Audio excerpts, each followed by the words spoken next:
இப்போ நான் குடிச்சல இது வந்து தண்ணி இல்லை, காற்று. உங்களால் நம்ப முடியுதா? உண்மையாக தான் சொல்கிறேன், காற்று தான். ஆக்சுவலாக இந்த மிஷினை நான் வந்து ஒரு 5 ஸ்டார் ஹோட்டலில் பார்த்தேன். இந்த மிஷினை சுற்றி பார்த்தீங்கன்னா எங்கேயுமே வாட்டர் கனெக்ஷனே இல்லை. இதுக்கு என்ன அர்த்தம்னா எங்கேருந்தும் இதுக்கு தண்ணி வரல, ஆனால் இது வந்து குடிக்கிற தண்ணியை கொடுத்துட்டே இருக்கு. இது எப்படா அப்படின்னு பார்த்தா நம்மளை சுற்றி இருக்க காற்று இருக்குல்ல, அந்த காற்றுல இருக்க ஈரத்தன்மை இருக்குல்ல, ஹியூமிடிட்டின்னு சொல்லுவாங்க இங்கிலீஷில், ஈரத்த பதம் அப்படின்னு சொல்லுவாங்க.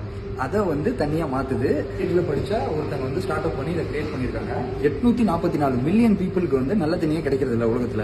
அதை நாங்கள் வந்து உருவாக்குறது எல்லாத்துக்கும் நல்ல தண்ணி கிடைக்கணும்னு இதை நாங்கள் பண்ணியிருக்கோம்னு சொல்கிறாங்க. இங்கே வச்சுட்டு இங்கே பார்த்தீங்கன்னா வாட்டர் பம்புன்னு இருக்கு. மிஷின் ஆனில் இருக்கான்னு பார்த்துட்டு இந்த சுவிட்சை போட்டால் மட்டும் போதும், ஜஸ்ட்டு ட்ரிங்கிங் வாட்டர் வந்துடும். காற்றுல இருந்தே தண்ணி எடுக்கிறாங்க. இது வந்து லைஃப்ல நான் இந்த மாதிரி பார்த்தது இல்லை. பார்த்தோன்னே ரொம்ப இம்ப்ரெஸ் ஆகிட்டேன். ஸோ அதனால தான் இந்த வீடியோ மேக் பண்ணேன்.